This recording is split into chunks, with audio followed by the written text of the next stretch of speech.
Good morning, friends. Myself Kedar Badeka, and today I'm taking your 42th lecture of Operation Research in the semester 5th. So, in the previous series of the lecture, we are try to discuss about the various basic things about the queuing theories, right? We try to understand the basic things about the queuing theory, how we can implement the queuing theories into the day to day life. क्योंकि ये जो chapter है ना, ये operation research में मेरे हिसाब से सबसे ज़्यादा जो रियल टाइम एप्लीकेशंस मोड में कोई चैप्टर होना चाहिए, ये सबसे उसके नज़दीक वाला चैप्टर मैं अपने तौर पे मानता हूँ। क्योंकि आप जो है आप जहाँ पे भी काम कर रहे हो, ये जो है एक इंडस्ट्रियल एप्लीकेशन तो इसके अंदर है ही है, साथ में एक कॉमर्शियल एक सोशल टाइप का एप्लीकेशन इस चैप्टर के अंदर जो है वो हमें नज़र आता है, राइट।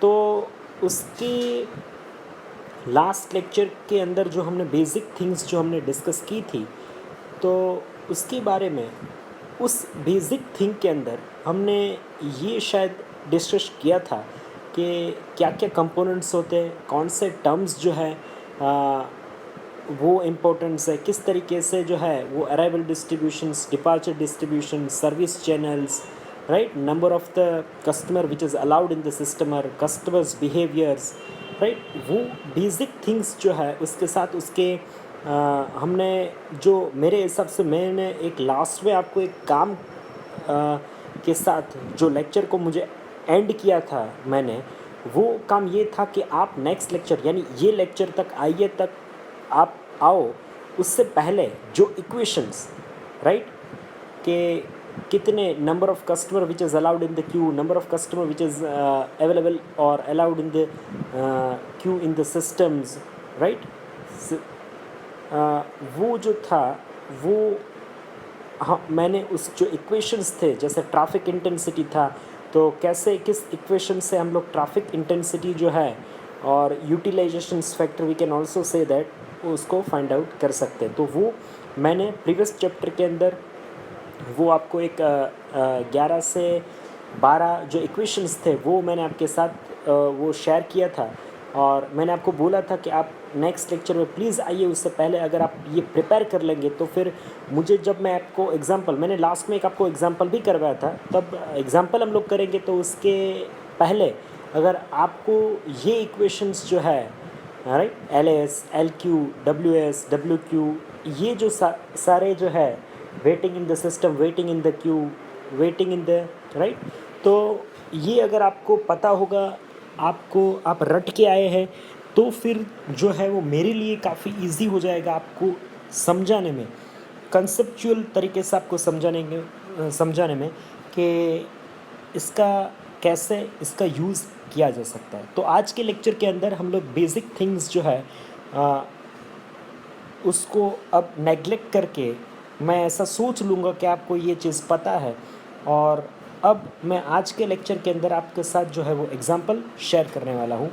मैं ये लेक्चर के अंदर कम से कम 6 से 7 एग्ज़ाम्पल आपको अभी स्टडी करवाऊँगा, और यही जो एग्ज़ाम्पल है वो आपको एज ए असाइनमेंट जो है उसमें लिखने हैं, राइट। जो हमने प्रीवियसली एक एग्ज़ाम्पल किया था वो, और आज मैं जो 6 से 7 एग्ज़ाम्पल आपको करवाऊँगा वो एग्ज़ाम्पल आपको अपने असाइनमेंट बुक के अंदर लिखने हैं। तो हम लोग स्टार्ट करते हैं फर्स्ट एग्ज़ाम्पल के आज के चैप्टर का। तो यहाँ पे हम लोग स्टार्ट करेंगे, तो आपके पास यहाँ पे आपको एक इक्वेशंस पूरा एक नोटेशंस दिया हुआ है, राइट। तो उसमें एक बोला है कि एक टूल बूथ ऑनर, एक टूल बूथ है, उसका ऑनर है is presently using a manual system which is having a service rate of the 10 vehicles per minute. एक मिनट में जो उस टोल बूथ के ऊपर जो है वो 10 व्हीकल आते हैं। On an average the 8 vehicles are comings in a minute.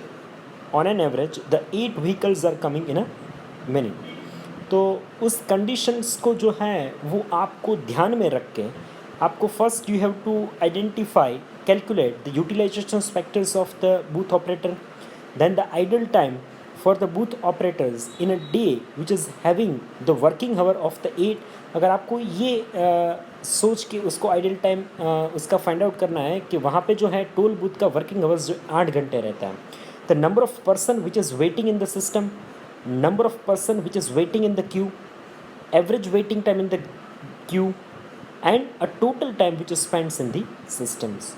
So first, और एक यहाँ पे थोड़ा सा उसको मॉडिफाई करके हमें ये दिया गया है, you have to considering a future development of the business owners which is things to change the systems and wants to use a computer to increase the service rate which is the 18 per minute, right? वो अगर computer का use करे, क्योंकि manual में use कर रहे थे तब जो है वो 8 हो रहा था, राइट? तब अगर कंप्यूटर का यूज़ करेंगे तो फिर 18 तक हो सकता है, ऐसा उनका मानना है. This will be the cost of ₹400 per day to the owner. इसका कॉस्ट ऑनर के ऊपर कितना लगेगा? पर डे का कॉस्ट लगेगा उनका 400 रुपये तक.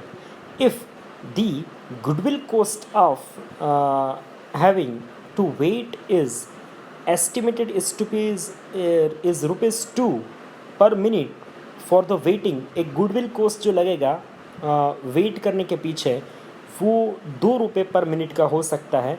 बिफोर बीइंग विच इज़ सर्व, उसको जब सर्विस मिले उसके पहले जो वेट कर रहे थे उसको आपको शायद उसकी एक गुडविल कॉस्ट जो है उसके ऊपर लगेगा वो ₹2 लग सकता है.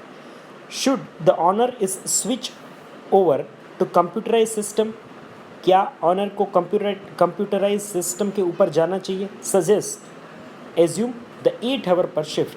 आपको ये सारा एजम्पशंस जो है वो 8 आवर का शिफ्ट है वो मान के आपको करना है.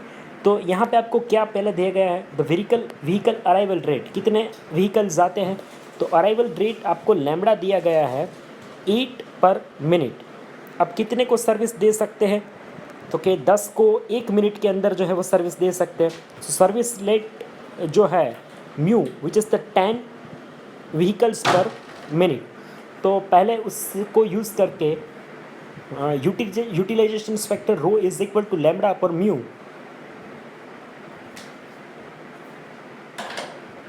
जैसे आपने इतना काउंट कर लिया which is the 8/10 which is the 0.80.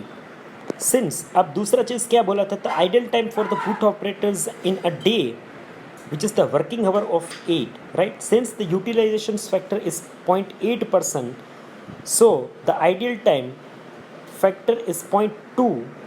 So in working hour of the 8 per day, the person is ideal for 1.6 hour, 1.6 into 0.2 into 8, इतना टाइम तक जो है वो खाली रह सकता है. 1.6 कैसे आया? 8 घंटे में से 1 घंटे और 6 मिनट तक जो है वो खाली रह सकता है. ये क्योंकि पर्सन का यूटिलाइजेशन फैक्टर कितना है? तो क्या 0.8. तो खाली कितना बचेगा? तो क्या 0.2. तो 0.2 इंटू 8 करेंगे, 8 घंटे का शिफ्ट है इसलिए तो हमें वो आइडल फैक्टर जो है वो मिल जाएगा 1.6. Now the third things which is the number of person which is waiting in the system. कितने लोग जो है वो सिस्टम के अंदर वेट कर रहे हैं. So which is the LS. So LS which is the lambda upon mu minus lambda. तो लैम्बडा कितना है आपके पास? 8 upon 10 - 8 is equal to 4 vehicle. Now fourth which is the number of vehicle which is waiting in the queue which is the LQ is equal to lambda square upon mu in bracket mu minus lambda which is the 8 square upon 10 in bracket 10 minus 8 which is the 3.2 vehicle which is allowed in the systems. Now the fifth thing is that the average waiting time in the queue which is the WQ is rho into 1 upon mu minus lambda. तो rho अपने पास कितना है? 0.8 into 1 upon 10 minus 8 which is the 0.4 minute. यानी मैंने आपको यही चीज़ बोला था कि आप अगर आपके पास वो 4 equations LS, LQ, WQ, WS ये आप रट लोगे ना तो आप एग्ज़ाम में कम से कम ये 4 तो फाइंड कर ही सकते हो, right? Now the sixth thing which is the average time which is spend in the system which is the WS is equal to 1 upon mu minus lambda is equal to 1 upon 10 minus 8 which is the 0.5 minute। अब जो दूसरा part है ये यहाँ से start होगा, तो वो कैसे कैलकुलेट कर सकते हैं? The goodwill cost of the customer is equal to WS the waiting in the system, क्योंकि गुडविल कॉस्ट के ऊपर जो है वो अगर वेट करेगा तो 2 रुपये का चार्ज लग रहा है, तो हमें वो फाइंड आउट करना पड़ेगा। So the X cost which is the 0.5 into 2 which is the 1 rupees. तो गुडविल कॉस्ट यहाँ पे कस्टमर का कितना आ रहा है? तो कि 1 रुपीज़ तक का। So the toll booth which is the, अब 8 घंटे चलने वाला है और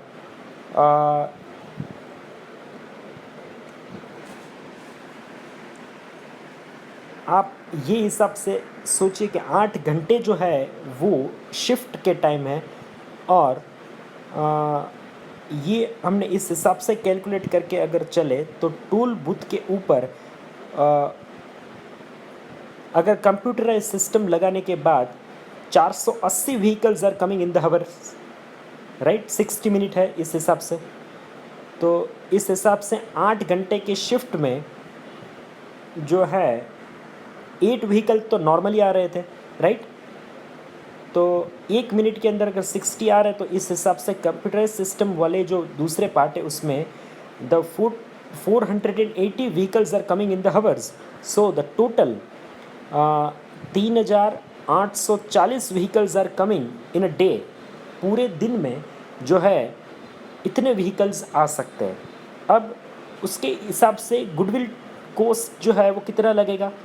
तो गुडविल कॉस्ट जो है वो लगेगा हमारा, तो 3,840 रुपये तक का गुडविल कॉस्ट लगेगा। वो किस हिसाब से लगेगा? तो कि 480 इंटू 8 घंटे में इतने आ रहे हैं। सो in order to reduce the WS, the owner wants to change the collection system by installing the computer, right? So which will increase the service rate, which is the 18 vehicles per minute, right? 18 vehicles जो है वो अब आ रहे हैं। तो waiting time in the new system which is the WS is equal to, इस हिसाब से 1 upon mu minus lambda which is the 1 upon 18 minus 8 which is the 0.1। अब गुडविल कॉस्ट जो है वो आपका चेंज हो जाएगा। So which is the 2 rupees into 1, so 0.20 हो गया। So total goodwill cost which is the 0.2 into 3,840 rupees. So multiply 0.2 जो गुडविल कॉस्ट आ रहा है, तो इस हिसाब से पर शिफ्ट में 768 रुपीज़ जो है वो आपको मिल सकते हैं। Then the computer will be installed, associated the fix cost per shift which is the 400। इसमें से 400 जो है वो एक फिक्स कॉस्ट लग रहा है ये इंस्टॉल करने का, विच is the 400 rupees. So that is a goodwill cost can be reduced by, जो 3,800 आपका आ रहा था 40, उससे घट के जो है वो कितना आ जाएगा? 3,072 रुपये जो है the computer should be installed at the tool booth. अगर कंप्यूटर लगाने के बाद जो है वो अपने को गुडविल कॉस्ट के हिसाब से जो है वो नॉर्मल वे में जो मिल रहे थे उस हिसाब से हमें 3,072 रुपये जो है वो मिल सकते हैं। So the next example which is if for any service provider mean the inter arrival time is 18 minutes। किसी सिस्टम के लिए, सर्विस के लिए जो अराइवल टाइम है which is the 18 minutes, and his service distribution is 6 minute. उसका service distributions है वो 6 मिनट है। तो उस सिस्टम के लिए what is the probability that the customer has to wait more than 10 minute in the queue. इतनी इस सिस्टम के लिए ऐसी कितनी प्रोबेबिलिटी है कि कस्टमर को 10 मिनट से ज़्यादा जो है वो क्यू के अंदर जो है वो वेट करना पड़ सकता है। दूसरा पूछा है आपको, what is the probability that a customer will have to wait more than 10 minutes before service is available and the service is to be rendered. इतनी कितनी प्रोबेबिलिटी है कि कस्टमर को 10 मिनट जो है वो सर्विस से पहले, सर्विस अगर अवेलेबल हो उससे पहले 10 मिनट वेट करना पड़े, और सर्विस चालू हो उसके दौरान जो है वो 10 मिनट वेट करना पड़े, उसकी कितनी प्रोबेबिलिटी है? तो अराइवल रेट आपके पास है lambda is equal to 1/18 unit per minute, और the service rate which is the 1/6 unit per minute. So utilisation factor rho is equal to lambda by mu which is the 1/18 upon 1/6 which is the 1/3. So as per this formula the probability of the waiting time in the queue अगर आप find out करें तो इस formula से जो है वो आप जो है वो फाइंड आउट कर सकते हैं कि आपके पास एक लिमिट दिया गया है विच इज़ उस लिमिट को लेके 0 to इन्फिनिट को लेके rho in bracket mu minus lambda epsilon e raise to minus in bracket minus mu into mu minus lambda into t जो आपको टाइम दिया गया है. तो इस हिसाब से आप तो टाइम को लेके कैलकुलेट करेंगे तो इतनी प्रोबेबिलिटी जो है वो बन सकती है वो आपकी 0.1086 इतनी प्रोबेबिलिटीज़ जो है वो आपको आपकी बन सकती है. Now the next example is we have next example में क्या है तो एक आपके पास ऐसा एक एग्जांपल दिया गया है कि एक बस डिपो के अंदर the bus arrive at the time interval of 48 minute. एक बस डिपो के अंदर 48 मिनट के इंटरवल पे बस जो है वो आ रही है and the departure at an average rate of the 36 minute. और 36 मिनट की जो है वो 36 मिनट के अंतर पर जो है वो बस जो है वो डिपार्चर उस बस डिपो से हो रही है. After cleaning and inspections work, जैसे उसका क्लीनिंग और इंस्पेक्शंस हो जाता है उसका 36 मिनट के बाद आ जाने के बाद 36 मिनट के बाद वो वहाँ से डिपार्चर होती है. तो उस बस डिपो के लिए आपको फाइंड आउट करना है कि एक्सपेक्टेड सिस्टम लेंथ कितनी है.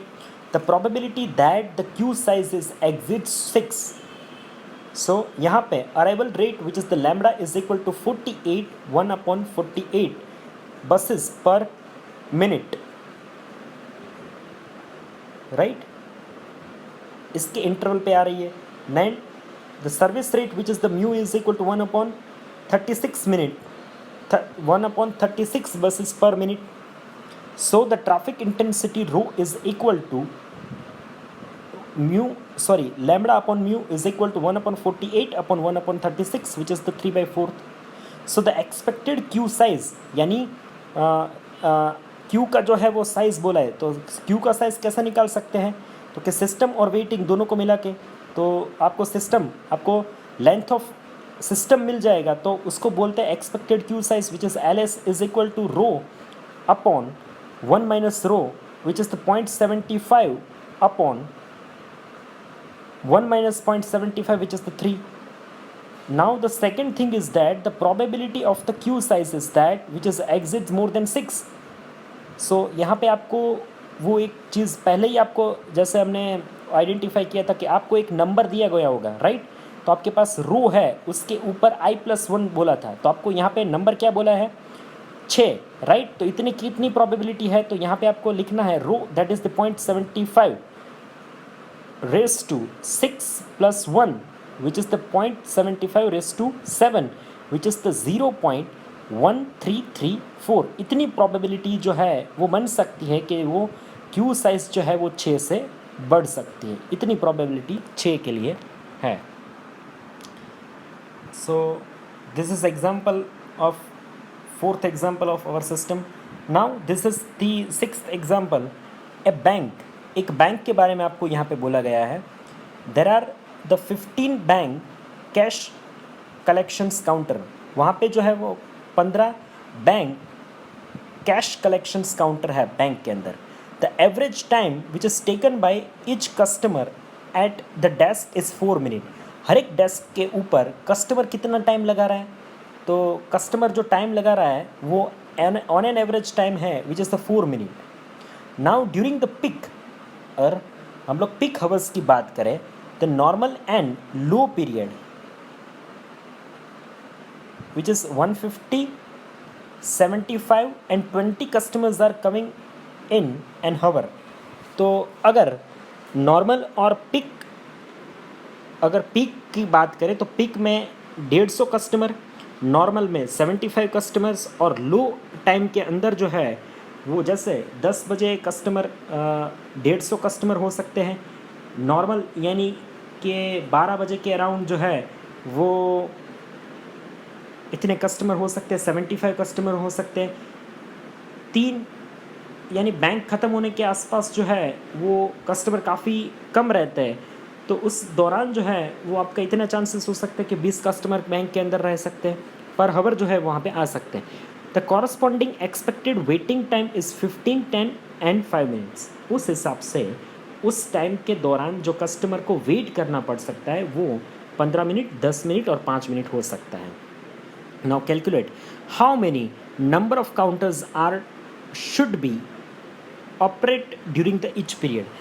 किस टाइम ड्यूरेशंस के दौरान जो है वो कितने काउंटर्स जो है वो यूज़ करने चाहिए।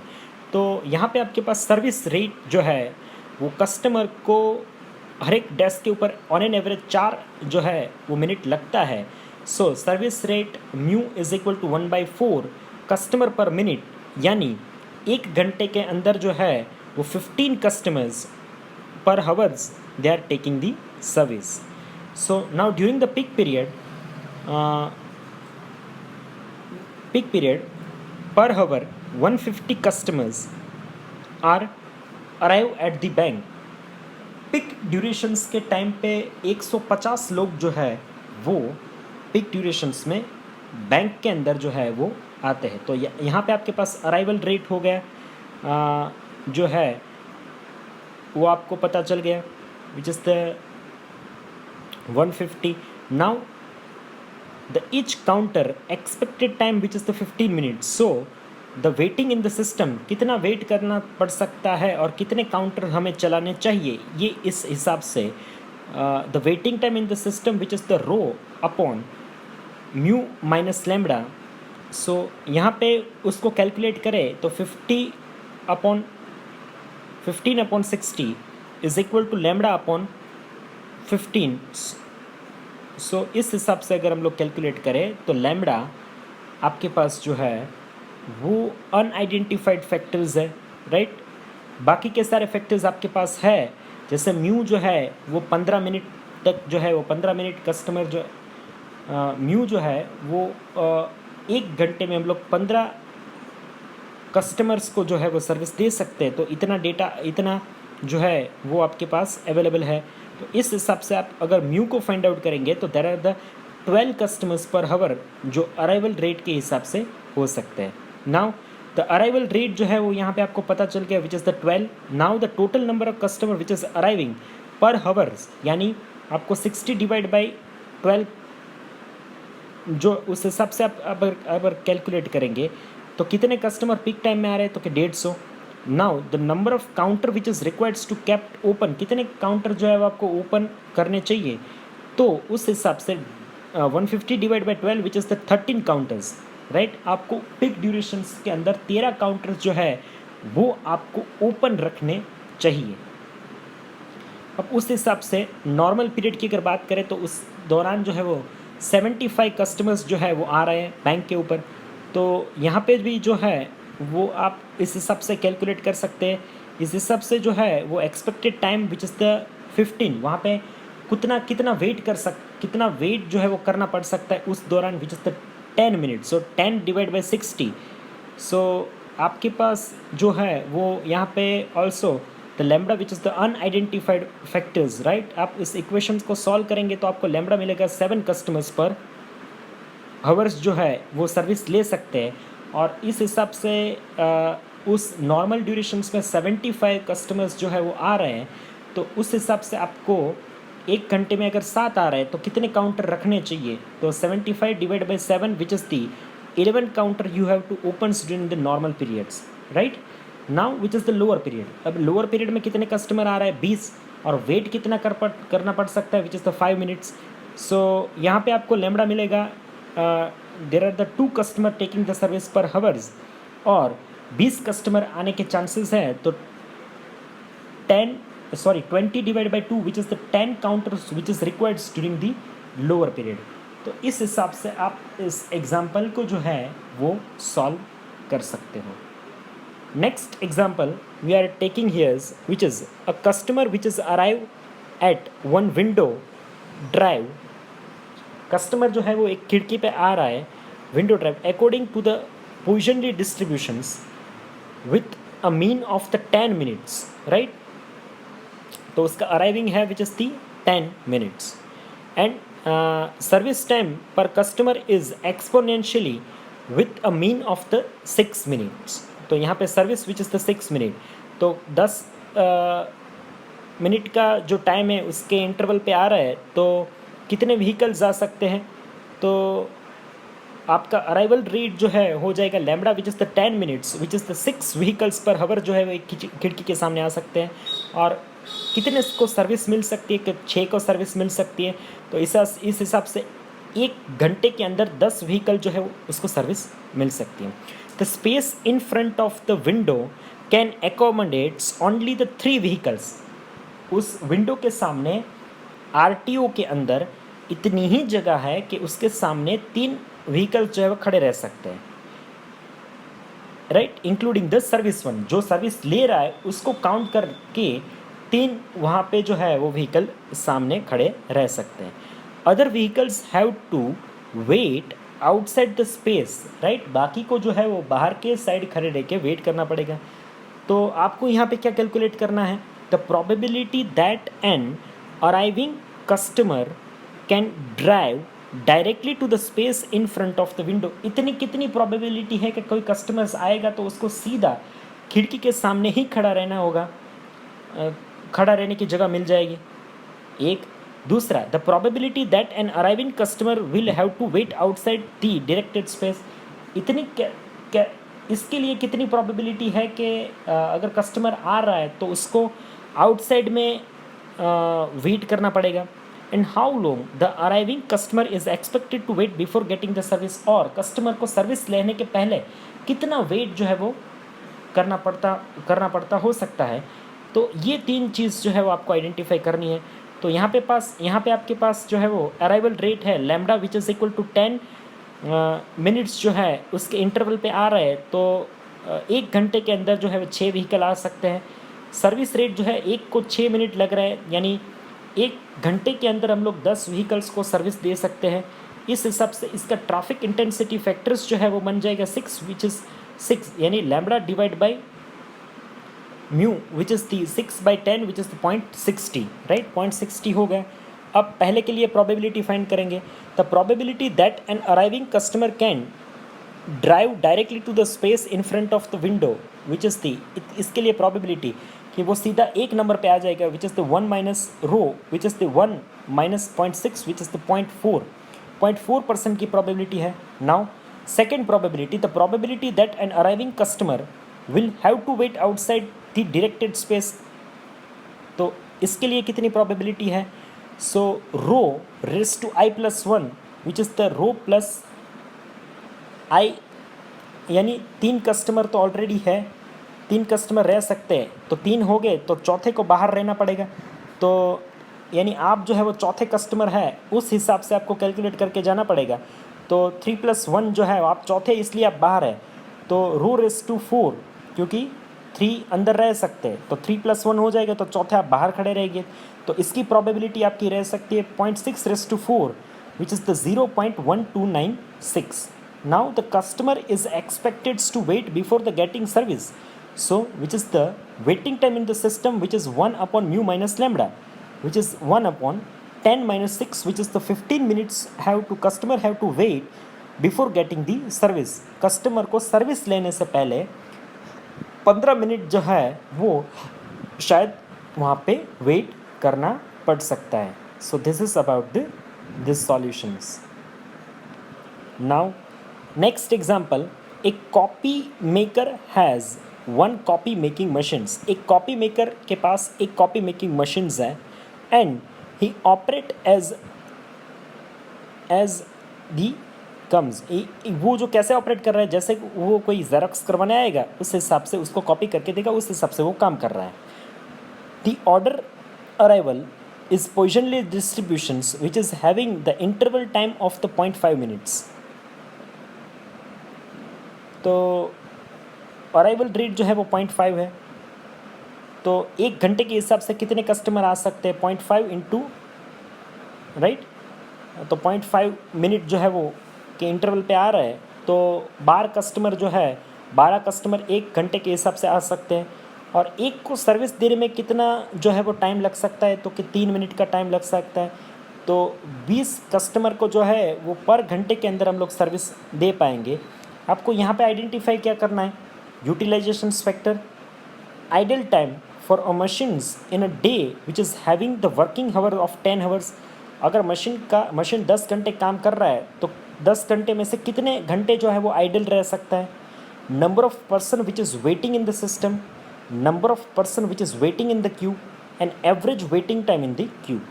इतनी चीज़ जो है वो आपको आइडेंटिफाई करनी है। कैसे कर सकते हैं, तो पहला यूटिलाइजेशन फैक्टर हो गया आपका rho is equal to lambda by mu which is the 12/20 which is the 0.6।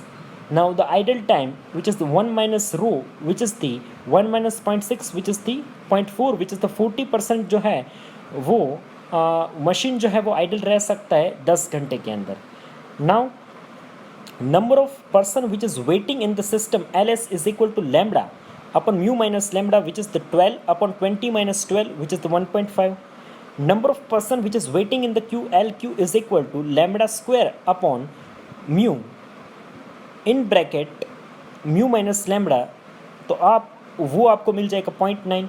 Now the average time और average waiting time in the queue which is the W q is rho into 1 upon mu minus lambda which is the 0.6 in bracket 1 upon 20 minus 12 which is the 4.3 minutes. तो इस हिसाब से ये 5 चीज़ जो है वो आप कैलकुलेट कर सकते हो। So this is the solution of this example. Now we starts with the another example. यहाँ पे आपको जो है वो एक कॉन्ट्रैक्टर कंपनी के बारे में बताया गया है। तो कॉन्ट्रैक्टर कंपनी के पास ट्रक है, कंपनी के पास ट्रक है और कॉन्ट्रैक्टर के पास भी ट्रक है, दोनों को ट्रक यूटिलाइज़ करना है। उसका अराइवल टाइम जो है म्यू आपको दिया गया है विच इज़ द 10 मिनट्स, यानी 6 ट्रक जो है वो 1 घंटे में आ रहा है। एक ट्रक को सर्विस देने में कितना टाइम लग रहा है 6 मिनट, तो इस हिसाब से हम लोग घंटे में 10 ट्रक को जो है वो सर्विस दे सकते हैं। Now it was find out that on an average 10 minutes एक ट्रक को आने में लग रहा है और लोडिंग होने में जो है 6 मिनट लग रहा है। If the 50 trucks are the contractors truck, यहाँ पे आपको आइडेंटिफाई करना है कि अगर 50% जो है वो ट्रक कॉन्ट्रैक्टर के हैं, द ट्रैफिक इंटेंसिटी और utilization factor, waiting time of the truck in the systems and expected waiting time of the contractors truck per day. Contractor के जो है पहले कंपनी के ट्रक यूटिलाइज हो गए और उसके बाद जो है वो कॉन्ट्रैक्टर के हो गए, राइट। तो कॉन्ट्रैक्टर के ट्रक जो है वो उस हिसाब से दिन में उसको कितना वेट करना पड़ सकता है। तो अराइवल टाइम यहाँ पे आपको है लैम्बडा है, तो यूटिलाइजेशन फैक्टर सबसे पहले आपका फाइंड आउट हो जाएगा which is the rho is equal to mu upon lambda upon mu which is the 6/10 which is the 0.6. Now the waiting time of the truck in the system ws is equal to 1 upon mu minus lambda which is the 1 upon 10 minus 6 which is the 15 minutes. Now the expected waiting time of the contractor's truck per day, contractor के truck को पूरे दिन में कितना time wait करना पड़ सकता है। तो number of truck per day, तो कितने ट्रक से 6 24 घंटे में। Now the percentage of the contractors trucks which is the 0.5 which is the 50% उसके, and the waiting time in the queue which is the lambda row into waiting time आपने ऊपर find out करके ही रखा है, right. तो उस हिसाब से waiting time in the Q में कितना वेट कर सकता है, कितना करना पड़ सकता है which is the rho into 1 upon mu minus lambda. तो ये आपको मिल जाएगा 72 इंटू 0.5 इंटू यहाँ पे 0.6 आपके पास यूटिलाइजेशन स्पेक्टर है 1 अपॉन 10 माइनस 6। तो इस हिसाब से 10.8 आवर्स जो है वो पूरे दिन में 24 कलाक में से जो है वो 10.8 घंटे जो है वो कॉन्ट्रैक्टर के ट्रक को जो है वो वेट करना पड़ सकता है। नेक्स्ट एग्जाम्पल जो है वो आपको यहाँ पे ये दिया गया है, the arrival rate of the telephone call at a telephone booth which is poisonally distributed with an average time of the 9 minutes between the two consecutive call। दो कॉल के बीच जो एवरेज टाइम है वो 9 मिनट्स का है। The length of the telephone call is assumes to be exponentially distributed. तो arrival जो है वो 9 मिनट्स का था आपके पास।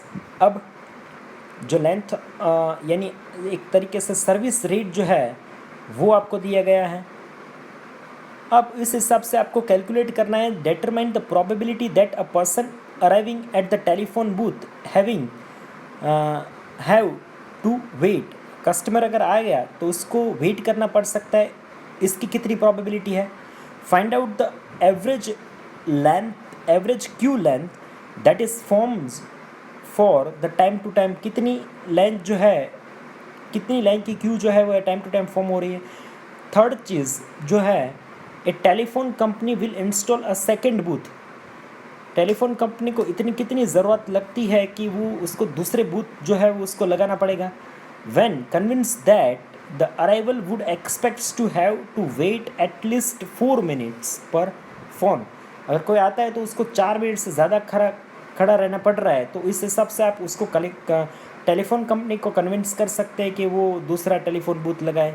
And find out to increase the rate of the arrival which will justify the second booth, जिससे हम लोग उस चीज़ को जस्टिफाई कर सके कि आप दूसरा टेलीफोन बूथ जो है वो लगा दीजिए। So the arrival rate which is the lambda is equal to 0.9 customer per minute, so or the service rate mu is equal to 3 customer per minute, so utilization factor rho is equal to lambda upon mu, so 1 by 9 upon 1 by 3, which is the 1 by 3. Now the probability that a person which is arriving at the telephone booth have to wait is not more, but the ideal time, which is the 1 minus rho, is equal to 1 minus 1 by 3, which is the 2 by 3. The average queue length that is formed time to time, which is the WQ, is equal to rho into 1 upon mu minus lambda is equal to 1 by 3 upon 1 upon 1 by 3 minus 1 by 9, which is the 1.5 customers. When the average time in queue is 4 minutes, the second will be installed, so the arrival lambda dash is equal to be calculated as the lambda dash upon mu is equal to lambda dash upon mu into 1 upon mu minus lambda, which is the 4, is equal to lambda dash upon 1 by 3 into 1 upon 1 by 3 minus lambda dash. So lambda dash is equal to 1 by 5 by 63 minutes जो है वो आपको second booth लगाने के लिए आपको justify करने पड़ेंगे। इतने मिनट वेट कर रहा है, यानी आप सेकेंड बूथ के लिए जो है वो रिक्वेस्ट कर सकते हैं। 4 मिनट से ज़्यादा वेट करनी पड़ रही है। Next example, A self service store employees one cashier at a counter, 9 customers on an average of 5 minutes, while the cashier can serve 10 customers in the 5 minutes. So 9 by 5, which is the 1.8 customer per minute, and 10 by 5, which is the 2 customers per minute, and assuming a Poisson distributions for the arrival and exponentials for the service rate. So you have to find out the average number of customers in the system, second, which is the average number of customer in the queue, average time of the customer which is have to spend in the system, average time of the customer which have to wait in the before getting the service. So traffic utilization factor, which is the 1.8 upon 2, so which is the lambda upon mu, which is the 1.8 upon 2, which is the 0.9. Now the average number of customer in the system LS is equal to lambda upon mu minus lambda, which is 1.8 upon 2 minus 1.8, which is the 9. LQ is equal to LS into rho, which is the 0.9 into 9, which is the 8.1 customers. Average waiting time of the customer which is have to spend in the system, WS is equal to 1 upon mu minus lambda is equal to 1 upon 2 minus 1.8, which is the 5 minutes. Average time a customer have to wait before getting the service, WQ is equal to WS into rho is equal to 5 into 0.9 is equal to 4.5 minutes. तो इस हिसाब से इस चार चीज़ को आप calculate कर सकते हैं. Now the next or the last example of our today's lecture or this chapter is that a automobile is arrived at a petrol pump which is having one petrol unit in position fashions with an average of the 10 units per hour. Right तो यहाँ पे आपको lambda arrival rate arrival rate lambda दिया गया है 10 units पर हावर, और the average service time is distributed exponentially with a mean of the 3 minutes.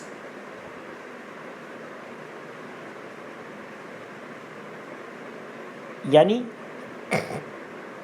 Mu is equal to 1 घंटे के हिसाब से अगर बात करें तो कितना हो सकता है 20 यूनिट्स पर हावर.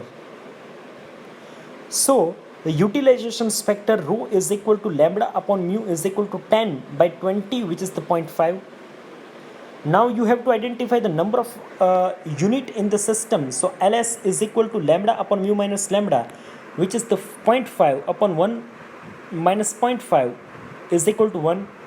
Now the second, which is the average waiting time for the customer in the queue, WQ is equal to lambda upon mu in bracket mu minus lambda, which is the 10 upon 20 in bracket 20 minus 10 is equal to 0.05 per hours. The probability that a number of unit in the system is 2, 2 he unit है, इसकी कितनी probability है? So the P is equal to N is equal to 2 is equal to 1 minus rho into rho raised to n, so 1 minus 0.5 into 0.5 raised to 2, which is the 0.125 unit, इसकी इतनी probability हो सकती है. Now the probability that the waiting time which is exit more than 30, यानी यहाँ पे waiting time जो है वो 30 मिनट से ज़्यादा दिया है. So ये आप कैसे कैलकुलेट करते हैं? Rho e raise to minus mu in bracket 1 minus rho into t, so 0.5 e raised to minus 1 by 3 in bracket 1 minus 0.5 raised to 30 minute. So its probability that the 0.3369 यानी 33% जितनी जो है वो probability रह सकती है कि कस्टमर को 30 मिनट से ज़्यादा जो है वो वेट करना पड़ सकता है. सो यहाँ पे जो है वो चारों चीज़ जो है वो इस हिसाब से कैलकुलेट की गई है. तो इस हिसाब से मैंने यहाँ पे आपको 7 एग्ज़ाम्पल को जो है वो प्रैक्टिस करने की कोशिश करवाई है. आप इस हिसाब से जो है ये लेक्चर देख के ये इसको नोट करके, सारे एग्ज़ाम्पल को नोट करके आप अपने बुक में अपने हिसाब से पहला काम ये करिए कि आप वो जो इक्वेशंस मैंने प्रीवियस लेक्चर में आपके साथ जो है जो शेयर किए थे उसको आप पहले रट लीजिए कि एल एस का क्या इक्वेशंस है, एल क्यू का है, डब्ल्यू एस का क्या है, डब्ल्यू क्यू का क्या है. तो इस हिसाब से यूटिलाइजेशन फैक्टर ये 5 तो आपको कंपलसरी आने ही चाहिए, क्योंकि आपने सारे एग्जाम्पल में ये ऑब्जर्व चीज़ की होगी कि ये 5 आपको किसी ना किसी फॉर्म में आपको कैलकुलेट करने ही होता है. 2 ही चीज़ आपको दी जाती है, अराइवल रेट दिया जाता है, सर्विस रेट दिया जा सकता है, उसको आपको हावर के हिसाब से कन्वर्ट करना है, फिर इसको कैलकुलेट करना है. आपको एग्ज़ाम में 3 या 4 चीज़ जो है वो पूछी जा सकती है, इस हिसाब के आपको कैलकुलेट करके आपको देना होता है. 4 से लेकर 7 मार्क में ये एग्ज़ाम्पल जो है पूछे जा सकते हैं. इतना डिफ़िकल्ट नहीं है. पहले आप ये जो सारे इक्वेशंस है वो रट लीजिए, इसके बाद ये एग्ज़ाम्पल वाले वीडियो को फिर से एक बार देखने की कोशिश करिए, साथ में गिनने की कोशिश करिए. और मुझे लगता है कि 90% स्टूडेंट को ये चीज़ समझ में आ जाएगी। अगर फिर भी किसी को सॉरी डिफ़िकल्टीज़ होती है तो आप मुझे कमेंट सेक्शंस में या फिर पर्सनली मैसेज करके मुझे पूछ सकते हो। मैं डेफ़िनेटली आपकी क्वेरी को सॉल्व करने की कोशिश करूँगा। ये लेक्चर देखने के बाद आपको अपना एनरोलमेंट नंबर जो है वो आपको अपने कमेंट सेक्शंस के अंदर लिख देना है, which is counted as your online attendance. तो यहाँ पे आपका क्यूइंग थियरी जो वाला चैप्टर है वो ख़त्म हो रहा है। नेक्स्ट लेक्चर के अंदर हम लोग रिप्लेसमेंट थियरी का चैप्टर जो है उसको सॉल्व करने की कोशिश करेंगे। सो this is all about the today's lecture. Thank you so much for watching this lecture.